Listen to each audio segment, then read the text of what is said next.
నమస్తే. ప్రస్తుతం మనతో పాటు సీనియర్ జర్నలిస్ట్ భరద్వాజ్ ఉన్నారు. ఆయనతో మాట్లాడదాం. నమస్తే సార్. నమస్తే సార్, ఇప్పుడు బీజేపీకి బీఆర్ఎస్ రాజ్యసభ ఎంపీలు అవసరమా అంటే మీరేమంటారు సార్? అంటే బిల్లులు పాస్ చేసుకోవడానికి రాజ్యసభలో తగిన బలం ఉందా లేదా బీజేపీకి అనేది ఒక చర్చ మొదలైంది. ఇందులో భాగంగా ఇతర పార్టీల నుంచి కొంతమందిని ఆపరేషన్ ఆకర్ష్ పేరుతో అట్రాక్ట్ చేయబోతున్నారు అనేది ఒక చర్చ జరుగుతోంది.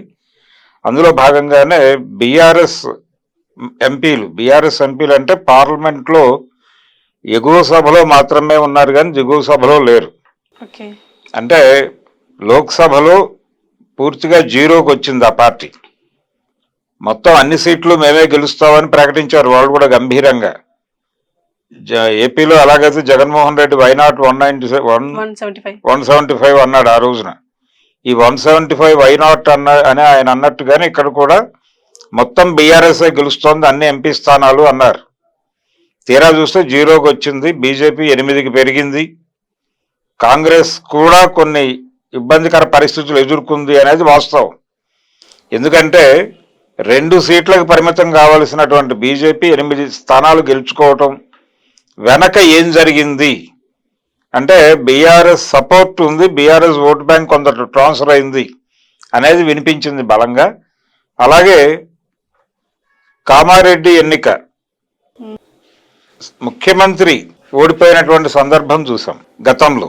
అలా చాలా ఏరియాల్లో కాంగ్రెస్ పార్టీకి ఉన్న బలం ఏమిటి అనే దగ్గర కన్ఫ్యూజన్ ఉంది. అంటే ముఖ్యమంత్రి స్థాయి వ్యక్తి అసెంబ్లీ ఎన్నికల్లో ఓడిపోయినటువంటి సందర్భము, అలాగే ఆయన ఎంపీగా గతంలో గెలిచినటువంటి స్థానంలో దాన్ని నిలబెట్టుకోలేకపోవడం కాంగ్రెస్ పార్టీ.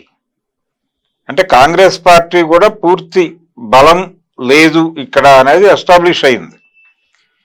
సో ఇప్పుడు తెలంగాణలో బీజేపీ వ్యూహం ఏమిటి అంటే బీఆర్ఎస్ని టోటల్గా కలిపేసుకుంటుందా లేదు అలా ఉంచి గేమ్ ఆడుతుందా అనేది ఇక్కడ స్టేట్కి సంబంధించి ఒక చర్చ.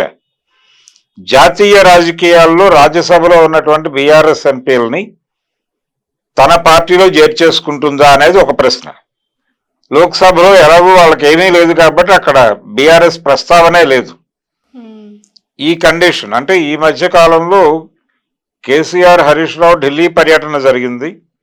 ఆ సందర్భంగా ఈ ఎంపీలని మీరు తీసేసుకోండి, మా కవితను బయటకు వదిలేయండి అని వీళ్ళు ఏదో బేరం పెట్టినట్టుగా కొన్ని వార్తలు వచ్చినాయి బయట. ఇదే క్రమంలో బండి సంజయ్ హరీష్ రావుని మిత్రమా అని వ్యవహరించటము, ఆయన కనిపించినప్పుడు కొంచెం ఉల్లాసంగా ఆయనతో వ్యవహరించిన తీరు, ఇవన్నీ కలిపి ఏదో సమ్ పొలిటికల్ మూమెంట్ జరుగుతోంది ఇక్కడ. బీఆర్ఎస్కి బీజేపీకి మధ్య ఒక కీలకమైన ట్విస్ట్ ఏదో జరగబోతోంది. అది దానిలో విలీనం కావటం దాకా ఈ 2 ఇన్సిడెంట్లని అడ్డం పెట్టి కథలు అల్లేస్తున్నారు. అయితే ఇదే వ్యూహం అయి ఉంటుందా? ఇందాక మనం మాట్లాడుకున్నట్టుగా స్టేట్ కండిషన్ మాట్లాడుకున్నాం. స్టేట్లో కూడా బీఆర్ఎస్ పరిస్థితి బాగాలేదు, అది వాస్తవం. అసలు అక్కడ అకౌంటే ఓపెన్ చేయలేని పరిస్థితి. పార్లమెంట్లో, లోక్సభలో కొంచెం వాళ్ళకి ప్రామినెన్స్ ఉన్నది కేవలం రాజ్యసభలో మాత్రమే. రాజ్యసభలో కూడా వాళ్ళు లొంగుబాటు ప్రకటించేశారు అనేది బయటకు వినిపిస్తున్న మాట. ఇప్పుడు తిరిగి ఆ పార్టీని లేవకుండా చేయాలి అనే వ్యూహంలో కాంగ్రెస్ పార్టీ ఉంది. ఇక్కడ రేవంత్ రెడ్డి ఆ ఆపరేషన్ భుజాన్ని వేసుకుని పనిచేస్తున్నాడు. ఒకవైపు ఆపరేషన్ ఆకర్ష్ పథకం కింద వాళ్ళు ఎమ్మెల్యేలను అట్రాక్ట్ చేస్తున్నారు.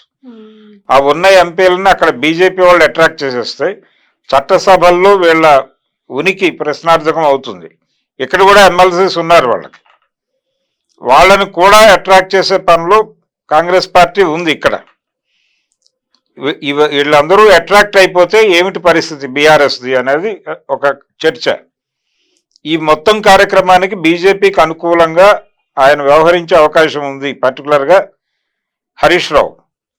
అందుకని మిత్రమా అని సంబోధించాడు బండి సంజయ్ అనేది ఒక విట్నెస్ కింద చూపిస్తున్నారు. ఆ విట్నెస్ ప్రాతిపదికన ఈ స్టోరీ, ఈ కాన్స్పిరసీ థియరీ అంతా అల్లుతున్నారు.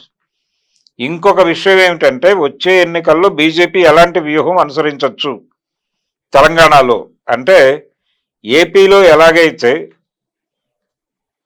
వైఎస్ఆర్సీపీని అలా నుంచోబెట్టి వైఎస్ఆర్సీపీ చుట్టూ ఉన్నటువంటి మిగిలిన అన్ని పార్టీలని తన వెనకకి మొబిలైజ్ చేసుకుంది. కమ్యూనిస్టుల్ని కాంగ్రెస్ని కూడా కలిపి తన వెనక్కి తీసుకొచ్చింది. ఎలా తీసుకొచ్చింది అంటే చంద్రబాబు నాయుడు అనేటువంటి ఒక అస్త్రాన్ని ఉపయోగించడం ద్వారా చంద్రబాబు నాయుడు కాంగ్రెస్ లెఫ్ట్ కూటమిని జగన్మోహన్ రెడ్డికి వ్యతిరేకంగా బలమైన క్యాంపెయిన్ చేసేలాగా డిజైన్ చేశాడు. ఆయన మీడియా అంతా కూడా, తెలుగుదేశం పార్టీ మీడియా అంతా కూడా చంద్రబాబు నాయుడు కంటే కూడా వాళ్ళకి ఎక్కువ హైప్ ఇచ్చింది. ఎవరికి? వైసీపీ వ్యతిరేక ప్రచారం చేసినటువంటి కాంగ్రెస్ పార్టీ వాళ్ళకి. కాంగ్రెస్ లెఫ్ట్కి విపరీతమైన మైలేజ్ ఇచ్చారు. వాళ్ళు విపరీతంగా వాళ్ళని మోసారు భుజాల మీద ఎక్కించుకుని. దీని ప్రకారం అదే పరిస్థితి. అంటే అక్కడ వైఎస్ఆర్సీపీని ఒంటరిగా పెట్టి వీళ్ళందరూ కలిసి వైఎస్ఆర్సీపీ ఏతర పార్టీలు అన్నీ కలిసి కూటమి గెలుపుకు సహకరించినాయి. కాంగ్రెస్ పార్టీ తరఫున ప్రచారం చేసిన షర్మిల కూడా గెలవలేదు. అక్కడ కూడా ఓటు ట్రాన్స్ఫర్ అయిపోయింది, గందరగోళం అయిపోయింది. కాంగ్రెస్ పార్టీకి ఎక్కువ సీట్లు వచ్చినాయి, అక్కడ ఎక్కువ ఓట్లు వచ్చినాయి. కాంగ్రెస్ పార్టీ భూపేష్కి ఎక్కువ ఓట్లు రావటం, షర్మిలకి తగ్గటం అనేది ఒక విచిత్రమైన పరిణామం కడప పార్లమెంట్ నియోజకవర్గానికి సంబంధించి. అంటే కాంగ్రెస్ ఓట్లు ఎక్కడికి వెళ్ళినా కూటమికి వెళ్ళి ఉండాలి. జగన్మోహన్ రెడ్డి మీద అలాగే అవినాష్ రెడ్డి మీద వ్యతిరేకతతో షర్మిల గెలుస్తుందనే కాన్ఫిడెన్స్ లేక అటు పడి ఉండొచ్చు కూటమికి. అంటే ఆయన దాదాపు కాడి దింపేసి ఉన్నాడు అప్పటికే భూపేష్. విచిత్రంగా ఆయనకు ఓట్లు ఎక్కువ వచ్చినాయి. సెకండ్ ప్లేస్లో నిలబడ్డాడు. ఇవి థర్డ్ ప్లేస్లోకి జారింది షర్మిల. ఇది ఏపీలో భారతీయ జనతా పార్టీ డిజైన్. అంటే వాళ్ళకి కావాల్సింది ఆంధ్రప్రదేశ్ నుంచి ఎక్కువ మంది ఎంపీలు మన వైపు చేతులు ఎత్తాలి రేపు పార్లమెంట్లో అనేది. ఆ ప్రకారం తెలుగుదేశం పార్టీకి ఎక్కువ మంది ఎంపీలు గెలిచే అవకాశం ఉంది.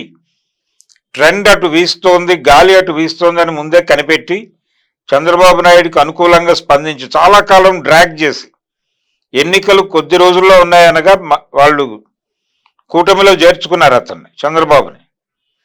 చేర్చుకోవడం ద్వారా చంద్రబాబు నాయుడు గెలిచిన ఎంపీలు మన కాంపౌండ్లో ఉంటాయి. అలాగే కేసుల భయం వలన జగన్మోహన్ రెడ్డి అక్కడ లోక్సభలో కావచ్చు, రాజ్యసభలో కావచ్చు, రెండు చోట్ల కూడా ఎగువ సభలోను దిగువ సభలోను కూడా ప్రో బీజేపీయే వ్యవహరిస్తాడు అనేది వాళ్ళకి బలంగా ఒక అభిప్రాయం ఉంది. ఆ అభిప్రాయం ప్రకారం ఆయన ఎంపీలు స్పీకర్కి, లోక్సభ స్పీకర్కి జరిగినటువంటి ఎన్నికలో వాళ్ళు ఓం బిర్లాకు అనుకూలంగానే ఓటేశారు 4 ఎంపీలు, వైసీపీ ఎంపీలు. సో టోటల్గా కాంగ్రెస్ పార్టీకి ఒక్క సీటు రాలేదు. అది పార్లమెంట్లోనూ రాలేదు, అసెంబ్లీలోనూ రాలేదు. వాళ్ళ అకౌంట్ ఓపెన్ చేయలే కాబట్టి ఇబ్బంది లేదు. ఇప్పుడు దాదాపు అదే వ్యూహాన్ని ఇక్కడ అమలు చేద్దాం అనుకుంటున్నారు తెలంగాణలో. అంటే కాంగ్రెస్ని ఒంటరిని చేసి ఇక్కడ రేవంత్ రెడ్డి కాంగ్రెస్ని ఒంటరిని చేసి తెలుగుదేశం పార్టీ రీఓపెన్ చేసి అలాగే బీఆర్ఎస్ని యాక్టివ్గానే ఉంచి పవన్ కళ్యాణ్ని కూడా ప్రవేశపెట్టి అక్కడ గెలుపు ప్రభావం ఇక్కడ కూడా ఉంటుంది కాబట్టి ఈ ఇమేజ్ని సొమ్ము చేసుకోవడానికి వీళ్ళందరినీ మోహరించి ఇక్కడ ఎక్కువ ఎంపీలు సాధించాలి అంటే వీళ్ళందరూ ఏదో మేరకు గెలుచుకుంటే అవన్నీ తన కాంపౌండ్కి వస్తాయి. బీఆర్ఎస్ కూడా తన కాంపౌండ్లోనే ఉంటుంది. ఎలాగూ కాంగ్రెస్ తప్ప మిగిలిన అన్ని పార్టీల ఎంపీలు తన కాంపౌండ్లోకి వచ్చేలాగా కాంగ్రెస్కి ఎంపీలు గణనీయంగా తగ్గించేస్తే తనకి ఒక సేఫ్ జోన్ ఉంటుంది అనేది భారతీయ జనతా పార్టీ అనుకుంటోంది. అందులో భాగంగా ఆడుతున్నటువంటి గేమ్ ఇది. భారతీయ జనతా పార్టీ ఆడుతున్నటువంటి గేమ్గానే చూడాలి. వాళ్ళకు వచ్చిన నష్టమేం లేదు. వాళ్ళకి రాజ్యసభలో తగిన మెజారిటీ ఉంది. వాళ్ళ మెజారిటీతో అక్కడ బిల్లులు పాస్ చేయించుకోగలరు. అవసరమైతే 4 కొనుక్కునే పరిస్థితి కూడా ఉంది. అద్దెకి ఆఫర్ వచ్చినా వెళ్ళటానికి కొంతమంది ఎంపీలు సిద్ధంగా ఉన్నారు అక్కడ. ఆ కండిషన్లో రాజ్యసభలో ఏదో బిల్లులు దెబ్బతింటాయని భయపడాల్సిన అవసరం లేదు.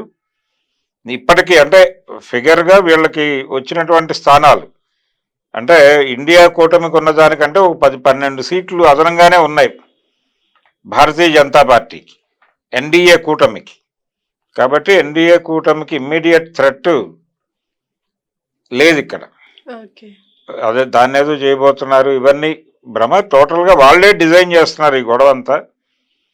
వాళ్ళు బీఆర్ఎస్ని వీటన్నిటినీ ఉపయోగించుకుని టీడీపీని జనసేనని వీళ్ళందరినీ వాడుకొని వచ్చే ఎన్నికలో కూడా తిరిగి కేంద్రంలో బీజేపీ ప్రభుత్వాన్ని ఏర్పాటు చేయడానికి ఇంజనీరింగ్ మొదలుపెట్టేశారు, ఆల్రెడీ జరుగుతోంది.